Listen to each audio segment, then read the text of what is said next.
SLBC టన్నెల్లో చిక్కుకున్న 8 మంది కార్మికుల కోసం రెస్క్యూ ఆపరేషన్ కొనసాగుతుంది. కార్మికుల జాడ తెలియకపోవడంతో ర్యాట్ హోల్ మైనర్స్ టీం వెనక్కి వచ్చింది. ఇవాళ ఎన్జీఆర్ఐ నిపుణులు ఘటనా స్థలానికి చేరుకోనున్నారు. అనుకోకుండా జరిగిన ఘటనపై అడ్డగోలుగా మాట్లాడడం మానుకోవాలని ప్రతిపక్షాలకు సూచించారు మంత్రులు.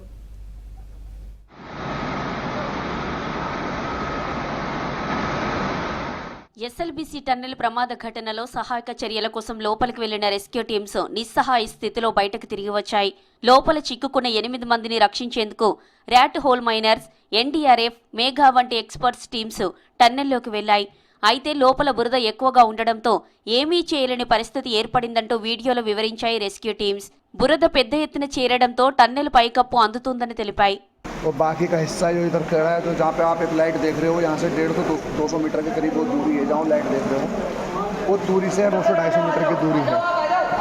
और हम यहाँ पर भंगार ఎస్ఎల్బీసీ టన్నెల్లో చిక్కుకున్న 8 మంది కార్మికుల ప్రాణాల్ని కాపాడేందుకు రాష్ట్ర సర్కార్ అనేక ప్రయత్నాలు చేస్తోంది. Army, navy, NDRF, SDRF, Singareni rescue teams 24 గంటలు వర్క్ చేస్తున్నాయి. నార్త్ నుంచి స్పెషల్ గా వచ్చిన rat hole miners team spot కు వెళ్లింది. కార్మికుల జాడపై ఎలాంటి ఆచూకీ దొరకలేదు. దీంతో ర్యాట్ హోల్ మైనర్స్ టీం వెనక్కి తిరిగి వచ్చింది. ఇవాళ ఎన్జీఆర్ఐ నిపుణులు ఘటనా స్థలానికి రానున్నారు. ప్రమాద స్థలాన్ని పరిశీలించి రెస్క్యూపై సూచనలు ఇవ్వనున్నారు.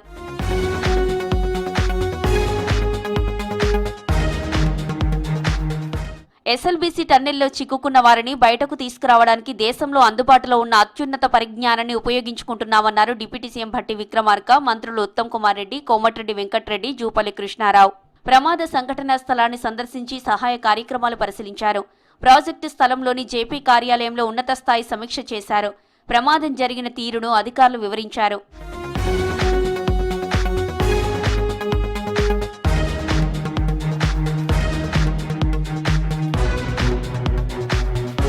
ప్రమాద స్థలంలో 40 నుండి 50 మీటర్ల మేర బురద ఉందన్నారు అధికారులు. బురద నీటిని వెలికి తీసేందుకు అన్ని ప్రయత్నాలు చేస్తున్నారు.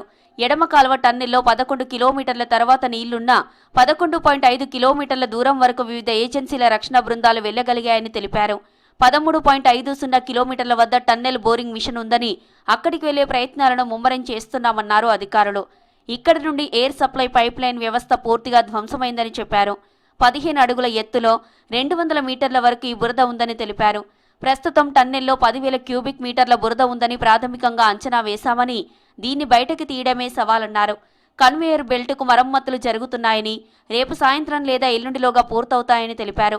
కన్వేయర్ బెల్ట్ ద్వారా గంటకు 800 టన్నుల ఘనపుట్ అడుగుల బురద బయటకు తేవచ్చన్నారు అధికారులు. టన్నెల్లో గంటకు 3,600 నుండి 5,000 లీటర్ల ఊట నీరు వస్తుందని తెలిపారు. లోపటి నుండి నీటితో పాటు బురదను కూడా బయటకు తీయడానికి ఒకే పైప్ లైన్ వినియోగించనున్నామని స్పష్టం చేశారు. ఈ నేవీ కమాండోస్ చాలా హైలీ ట్రైన్డ్ వీళ్ళు. అన్ని కమాండో ఆపరేషన్స్లో వాళ్ళు, ఎన్డీఆర్ఎఫ్ వాళ్ళు. రెండోది జియోలాజికల్ సర్వే వాళ్ళని పైనుంచి సైడ్ నుంచి మళ్ళీ ఒక డీటెయిల్ సర్వే చేయమని చెప్పడం జరిగింది. NGRI, I think it stand for national geophysical research of India, వాళ్ళు కూడా రావడం జరుగుతుంది. అదేవిధంగా బార్డర్ రోడ్స్ ఆర్గనైజేషన్ నుంచి వాళ్ళ హెడ్గా పనిచేసిన జనరల్ హర్పాల్ సింగ్ కూడా, వాళ్ళు బార్డర్ రోడ్స్ ఆర్గనైజేషన్లో పనిచేసిన టన్నల్ ఎక్స్పర్ట్స్ కూడా. దేశంలో చాలా టన్నెల్ ప్రమాదాలు జరిగాయన్నారు మంత్రి ఉత్తమ్ కుమార్ రెడ్డి. అత్యంత క్లిష్టమైన టన్నెల్ ప్రమాదం ఇదేనన్నారు. ఎస్ఎల్బీసీ టన్నెల్లో ప్రతికూల పరిస్థితులు నెలకొన్నాయని, ప్రస్తుతం అక్కడి పరిస్థితి ఏమాత్రం బాగాలేదని విచారం వ్యక్తం చేశారు ఉత్తమ్. ప్రమాదం జరిగిన చోటు చాలా క్లిష్టమైందని తెలిపారు. అనుకోకుండా జరిగిన ఘటనపై దిగజారి మాట్లాడుతున్నారని ఫైర్ అయ్యారు. అద్భుతమైన ఎస్ఎల్బీసీ టన్నెల్ ప్రాజెక్టును 10 ఏళ్లు పక్కన పెట్టారని మండిపడ్డారు ఉత్తమ్.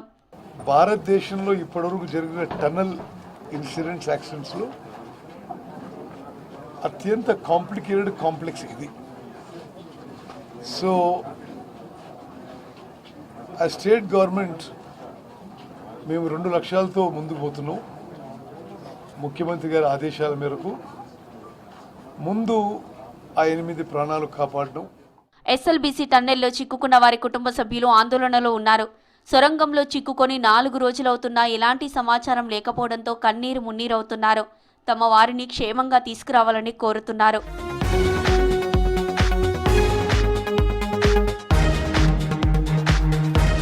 సొరంగంలో చిక్కుకున్న వారిని కాపాడేందుకు అన్ని ప్రయత్నాలు చేస్తున్నామన్నారు మంత్రులు.